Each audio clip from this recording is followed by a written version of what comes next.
อันน่ะบอลลี่ขับรถผ่านมาเห็นยายคนหนึ่งอันน่ะแล้วนางก็ยอดอยู่หิมทางน่ะจะขายยังรู้สึกใครเห็นขายเป็นมะฮุ่งบ่หอยอยู่เถ่าอะไรนะพี่น้องชลาเติบแล้วบอลลี่ก็เลยถอยรถกลับมาเบิ่งก่อนอุดหนุนเราก่อนโอ้ยคือจังหวะเดี๋ยวได้ทายจังได้แบบใดนี่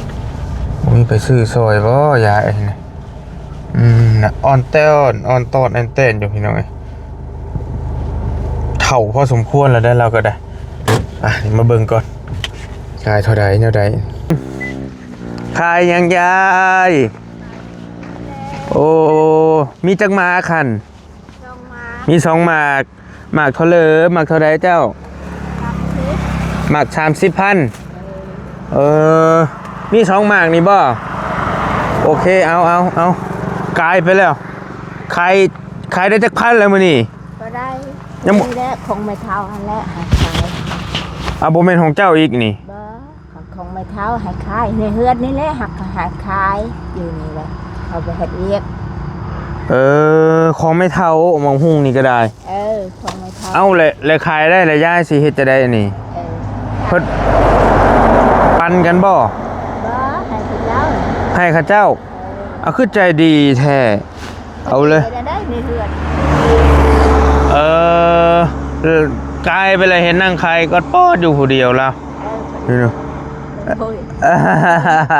บ่มีหมู่ขายได้บ่60,000บ่โอเคเอาบัดขายให้ไม่เท่าอยู่ใช้ฉันไม่เท่าหาไม่เท่าไปเสียหญ้าไปใช้เกาะ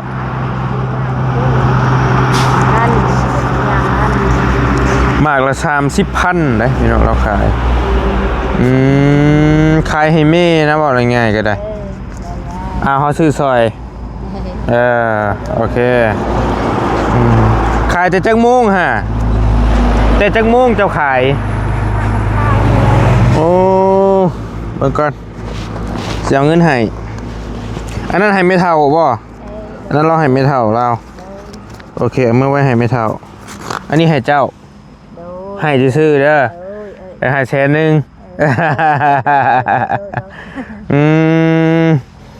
มาหุ้งชุกแล้วบ่มันจะชุกแล้วหักเป็ดมาเช้านี้เนี่ย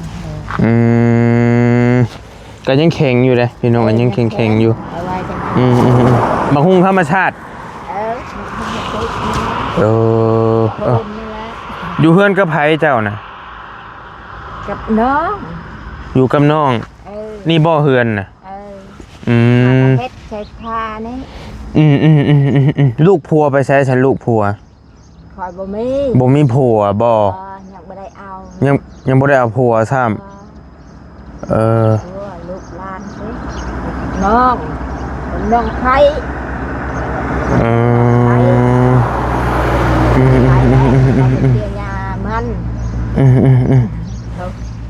มาละเห็นนางก็ยอดอยู่ย่ำได้สิได้ขายผ่านมาเมื่อวานนี่ก็รู้สึกว่าเห็นเจ้าขายแม่นบ่แต่บ่ได้แวะขายยังวานนี่ขายยังขายมะกล้วยไม่เท่าคือเก่าอีกเอาแม่นี่แหละไม่เท่าแม่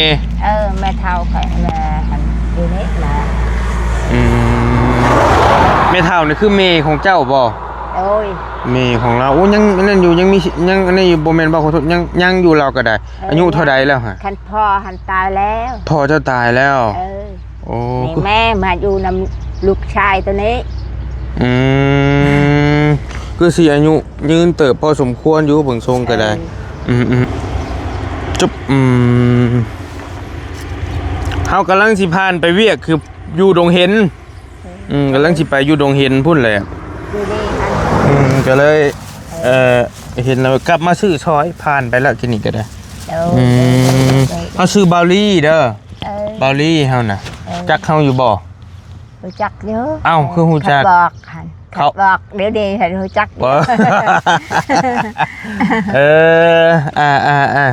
เอาสิไปช่วยเรือเขาเจ้าอยู่พุ่นอยู่ทางเทิงพุ่นเป็นตู้ชื่อหยัง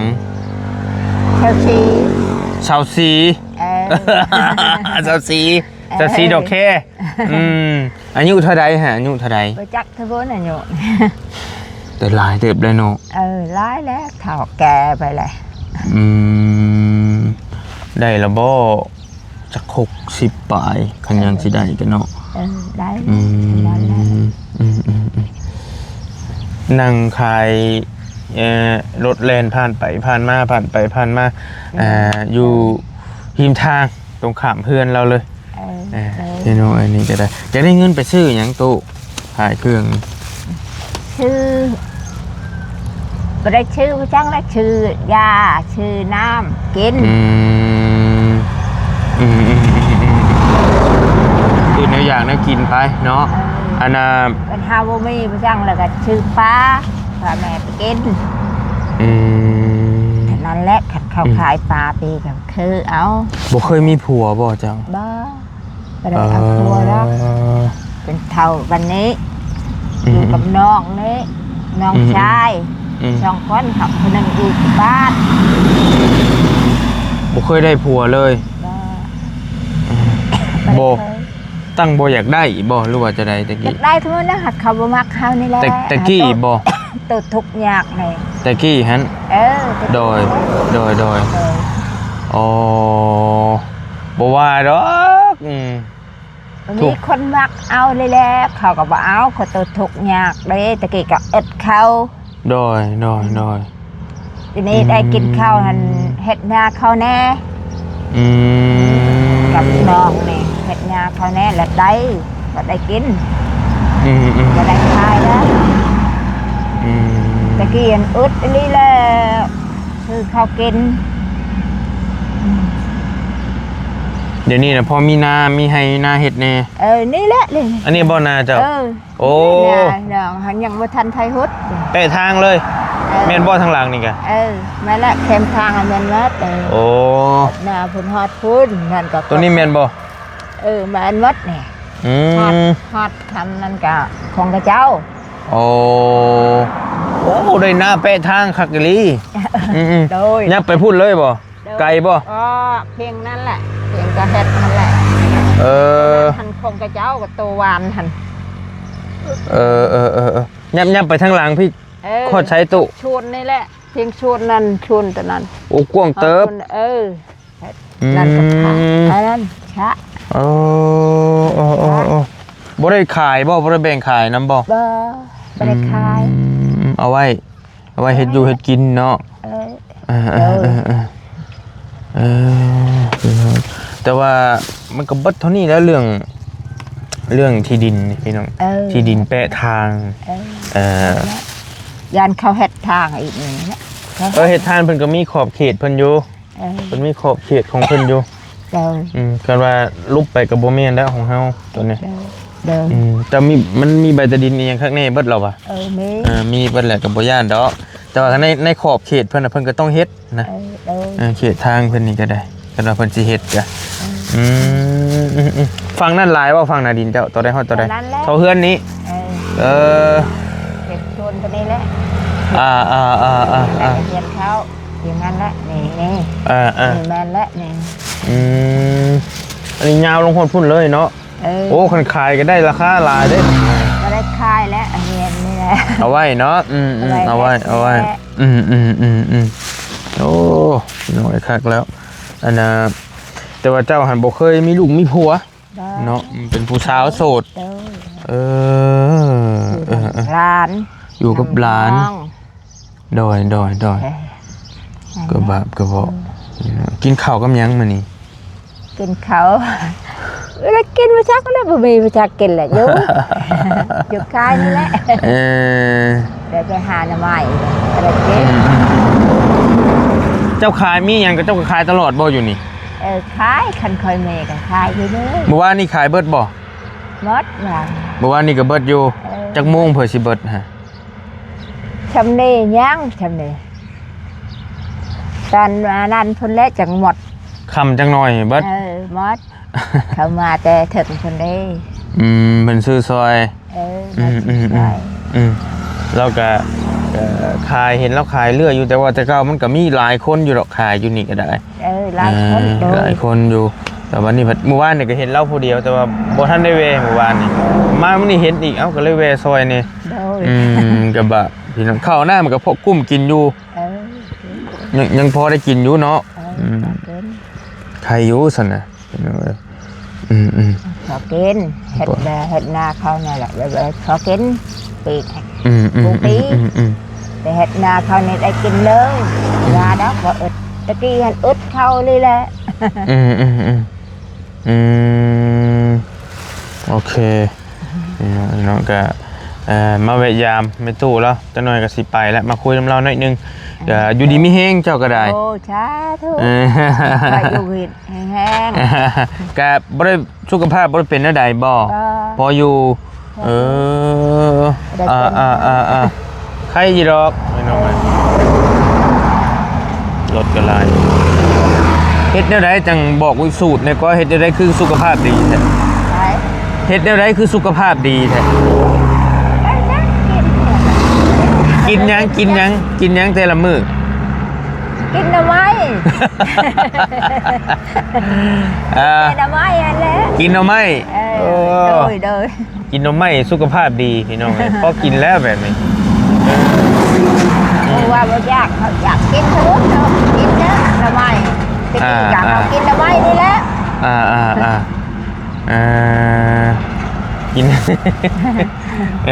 แต่มันก็แล้วแต่คนหรอกบางคนกินหน่อไม้ก็บ่ดีได้พิษสุขภาพอีกเป็นโรคกระเพาะไปอีกแต่อยู่เพื่อนนี่แต่ละมื้อก็ได้ติแต่ก่อนเห็นเพื่อนจะเป็นฟ้ากระจาดแต่เป็นฟ้าไม่ฟ้าใบตองอันนี้เราแอมแป้นแล้วชื่อแล้วได้คนชื่อใหม่แต่คนใช้หากใช้ปีนี้แหละยังไม่เลี้ยวได้เลยฉันก็ใช้ปลากระตาดนี่แหละโอ้ผมเป็นว่าวได้พี่น้องถ้าเราขายแบ่งขายดินแล้วนี่โย่เพราะมันเป็นราคานี่หน่อยได้นี่นะในตู้แล้วนี่